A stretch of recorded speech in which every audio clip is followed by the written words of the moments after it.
सभी भक्तों को श्री शिवाय नमस्तुभ्याम। हर हर महादेव। श्री संत शिव महापुराण कथा जो गुरुजी बठिंडा में बाज रहे थे, जो 2024 की पहली कथा थी। उस पहली कथा में गुरुजी ने एक उपाय बताया था, जिसमें गुरुजी ने 5 तरह से जल का वर्णन किया था कि यदि आप 5 तरह से जल समर्पित करते हो तो आपको क्या क्या प्राप्त हो सकता है जल समर्पित करने पे। पर मैं आपको 8 तरीके बताऊंगा, इसमें से कोई भी एक तरीका यदि आप अपना लेते हो आपके जीवन में, तो निश्चित रूप से आप जिस भी तरीके से और जिस कामना के लिए जल चढ़ा रहे होगे, आपकी वह कामना अवश्य ही और शीघ्र पूर्ण होगी। पर उसके पहले आप सभी शिव भक्तों को एक छोटा सा कार्य करना है। वो कार्य आप जानते ही हैं। इस वीडियो को लाइक कर देना, चैनल को सब्सक्राइब करवा देना और अधिक से अधिक इस वीडियो को शेयर कर देना। तो जो सबसे पहला तरीका गुरुजी ने बताया था जल समर्पित करने का, वो होता है कि हम सीधे शिव मंदिर गए, शिव मंदिर में कलश को लेके गए और उस कलश को हमने भगवान शंकर के शिवलिंग के ऊपर डाल दिया, यानी कि कलश के जल को भगवान शंकर के शिवलिंग के ऊपर डाल दिया। ये था पहला तरीका जो गुरुजी ने बताया जल समर्पित करने का। अब दूसरा तरीका जो बताया था गुरुजी ने, वो बताया था रोगों की मुक्ति के लिए, कि यदि आपके शरीर में बहुत भारी और भयंकर रोग हैं और आप उन रोगों से छूट नहीं पा रहे हो, आप दवाइयाँ खा रहे हो पर उसके बाद भी जो आपका रोग है वह समाप्त नहीं हो रहा, तो उसके लिए आपको क्या करना चाहिए। तो आपको जैसे पहले भी बताया है कि ये जो जलाधारी होती है भगवान शंकर की, ये जिस दिशा में होती है, ये होती है उत्तर दिशा। ये उत्तर दिशा होती है और ये जो पीछे वाली दिशा होती है ये होती है दक्षिण दिशा। तो आपको क्या करना है, जो आप जल लेकर आए हो कलश में, तो आपको इस दिशा में खड़े होना है। जब आप इस दिशा में खड़े होंगे तो आपका मुख किस साइड हो जाएगा, उत्तर की तरफ मुख हो जाएगा। उत्तर की तरफ मुख, दक्षिण में खड़े होकर ये जो स्थान है, केवल इतना सा ये जो स्थान है, इसमें आपको जूम करके दिखाते हैं। ये देखो, ये जो स्थान है ना, केवल इतने से स्थान पर यदि आप जल समर्पित करोगे, आपके रोग का नाम लेके, आपकी बीमारी का नाम लेके, तो आपका वह रोग समाप्त होगा।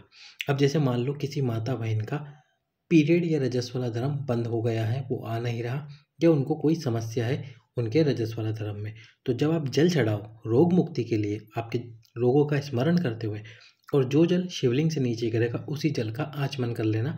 3 बार आचमन करना आप आपके हाथ में लेके, 1 बार आचमन मत करना, 3 बार आचमन करना। निश्चित रूप से आपका वह रोग समाप्त होगा। अब अगला जो बताया गुरुजी ने, तीसरा, कार्य की सिद्धता के लिए। कार्य की सिद्धता के लिए हमको जल समर्पित करना होता है।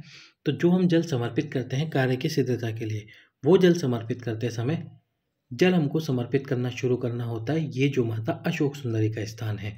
ये जो माता अशोक सुंदरी का स्थान है, इस स्थान से हमको जल समर्पित करते करते बिना जल की धार तोड़े, आपको जल की धार तोड़नी नहीं है, उससे जो कलश से आप जल समर्पित कर रहे हैं उससे जल को रोकना नहीं है। बस समर्पित करते करते करते उस जल को शिवलिंग पे ले जाओ और शिवलिंग पे उस कलश का पूरा जल समर्पित कर दीजिए। जो आपका कार्य है सिद्ध नहीं हो रहा है, किसी कार्य के लिए आप लगे हो बहुत समय से और वह कार्य सिद्ध नहीं हो रहा, तो उस कार्य की सिद्धता के लिए ये उपाय किया जाता है, यानी कि इस प्रकार से जल समर्पित किया जाता है। अब चौथा प्रकार से तो जल गुरुजी ने समर्पित करने का तरीका बताया, वो ये बताया था यदि मान लो किसी माता बहन को संतान प्राप्ति नहीं हो पा रही है, क्योंकि इसी बीच में जब गुरुजी ने चौथा तरीका बता दिया, उसके बाद में एक पत्र पढ़ा था जिसमें एक माता बहन को 15 साल से ज़्यादा हो चुके थे, संतान प्राप्ति नहीं हुई थी। तो गुरुजी ने संकेत दिया है कि यदि आपकी संतान की कामना है तो आप इस प्रकार से जल समर्पित करो। पहला जो गणेश जी का स्थान है, आप जानते ही हो शिवलिंग में सीधे स्थान पर, यानी कि सीधे हाथ पर गणेश जी का स्थान होता है, उल्टे हाथ पर कार्तिकेय जी का स्थान, बीच में मोटी सी लाइन अशोक सुंदरी, यानी कि माता अशोक सुंदरी। तो पहला गणेश जी का स्थान, दूसरा भगवान कार्तिकेय जी का स्थान, तीसरा ये माता अशोक सुंदरी, चौथा कि जो जलाधारी है माँ पार्वती का हस्तकमल है इसके ऊपर, और पांचवा और अंतिम जल महादेव के शिवलिंग के ऊपर। तो ये 5 स्थान पर आपको जल समर्पित करना चाहिए यदि आपकी कोई कामना है, और यदि संतान प्राप्ति की कामना है तो इसके लिए भी आपको इसी प्रकार से जल समर्पित करना चाहिए।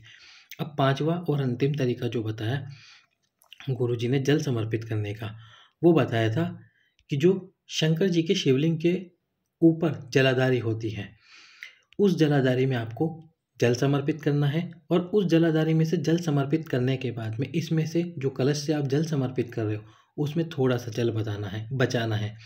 उस जल को जो आपने कलश में बचाया है उसमें से थोड़ा सा भाग माता अशोक सुंदरी के स्थान पर, जो आप जानते हो शिवलिंग में, और माता अशोक सुंदरी के साथ में जब उसमें से भी थोड़ा सा जल बचाकर महादेव के शिवलिंग के ऊपर समर्पित करो।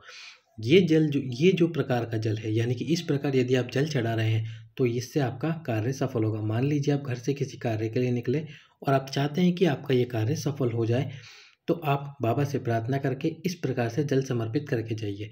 जो कलश है उसमें से थोड़ा सा जल पहले, कि जो भगवान शंकर के ऊपर जलाधारी है, ये महादेव की 5 बेटियों का स्थान होता है, जया, विषहरा, शामली वाली, दौतली और देव, ये 5 स्थान। तो यहाँ पे इसके अंदर आपको जल डालना है, उसमें से थोड़ा सा जल बचाना है कलश में, फिर माता अशोक सुंदरी और उसके बाद में महादेव बाबा भोलेनाथ के शिवलिंग के ऊपर समर्पित करना है। तो ये 5 तरीके तो आपने कथा में सुने, गुरुजी ने बताया। अब मैं आपको छठा तरीका बताता हूँ। अब वो छठा तरीका क्या है, यदि आपकी कोई मनोकामना है और उस मनोकामना को आप पूर्ण करना चाहते हैं, तो उस मनोकामना की पूर्ति के लिए आपको इस प्रकार से जल समर्पित करना चाहिए। और वह जल समर्पित करने का तरीका क्या है, तो सबसे पहले आपको जल समर्पित करना होगा भगवान गणेश जी के स्थान पर, दूसरा भगवान कार्तिकेय जी के स्थान पर, तीसरा माता अशोक सुंदरी के स्थान पर, चौथा जो आपको जल समर्पित करना है वो समर्पित करना है ये माता पार्वती के स्थान पर। और इसके बाद में शिवलिंग पे जल समर्पित करने से पहले जो बाबा के शिवलिंग के ऊपर जलाधारी होती है उसमें थोड़ा सा जल समर्पित करना, यानी कि 2 बूंद जल इसमें डालना और उसके बाद में जो बचा हुआ जल है शिवलिंग के ऊपर समर्पित कर देना। ये तरीका भी मनोकामना पूर्ति के लिए होता है। तो पहला गणेश जी का स्थान, दूसरा कार्तिकेय जी का स्थान, तीसरा माता अशोक सुंदरी, चौथा माता पार्वती का हस्तकमल, पांचवा ये जो भगवान शंकर के शिवलिंग पे जलाधारी होती है उस जलाधारी में, और फिर बचा हुआ जल शिवलिंग के ऊपर। अब मान लो किसी मंदिर में जलाधारी ना हो, आप बोलोगे भैया हमारे यहाँ तो किसी मंदिर में जलाधारी नहीं है, तो हम क्या करें फिर, क्या हम इस प्रकार से जल समर्पित ना करें? तो देखो, जिस मंदिर में जलाधारी ना हो तो आपको चढ़ाना तो वैसे ही है, पहला गणेश जी, दूसरा भगवान कार्तिकेय, तीसरा माता अशोक सुंदरी, चौथा माता पार्वती का हस्तकमल, पांचवा जो स्थान आपको बताया वो जलाधारी। लेकिन जलाधारी ना हो जिस जगह पर, यानी जिस मंदिर में जलाधारी ना हो, तो आप ये देख सकते हो कि ये नंदी जी का एक पैर ऊपर उठा हुआ है, तो इस पैर के बिल्कुल पास में आपको जल समर्पित करना है। इस पैर के पास में बिल्कुल जल समर्पित करना है आपको, और थोड़ा सा जल यहाँ डालने के बाद में फिर क्या करना है आपको, बचा हुआ जल शिवलिंग के ऊपर समर्पित करना है। और ये तरीका केवल उन्हीं के लिए है जिस मंदिर में जो जलाधारी है भगवान शंकर के शिवलिंग के ऊपर नहीं होती। तो ये तरीका है सातवां, जब आपको मनोकामना पूर्ति करनी हो। छठा तरीका भी मनोकामना पूर्ति के लिए, सातवां तरीका भी मनोकामना पूर्ति के लिए।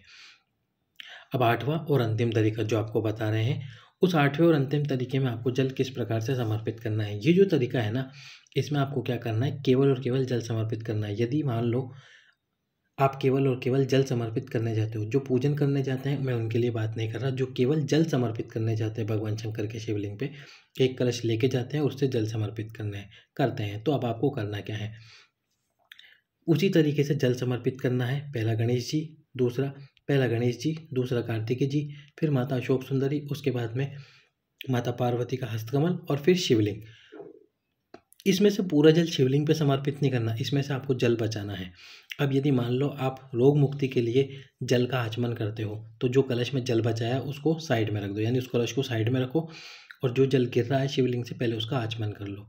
अब आचमन करने के बाद में आप शिव मंदिर से बाहर निकलोगे, तो बाहर निकलने से पहले जो आपके हाथ में कलश है जिसमें आपने जल बचा रखा है, उस कलश का जल, थोड़ा सा जल आपको क्या करना है, ये नंदी जी के पैर के पास में समर्पित करना है, और उसमें से भी आपको थोड़ा सा जल बचाना है। और जो भगवान शंकर की चौखट होती है, तो जैसे ही आप चौखट से बाहर निकलोगे, बाहर निकल के शिव जी को देखते हुए थोड़ा सा जल चौखट के दोनों स्थानों पर आपको समर्पित कर देना है।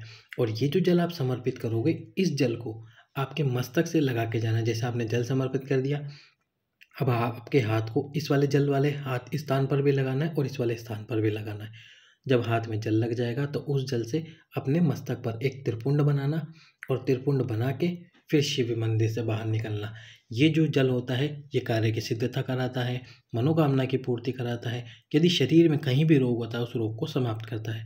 तो ये था अंतिम और आठवां तरीका। ये तरीका गुरुजी ने अपनी पुरानी कथाओं में बताया था, जिसको मैं आपके सम्मुख में प्रस्तुत कर रहा हूँ। तो मैंने आपको बता दिया 8 तरीके से जल समर्पित करना किस प्रकार से जल समर्पित किया जाता है। सभी भक्तों को श्री शिवाय नमस्तुभ्यम। हर हर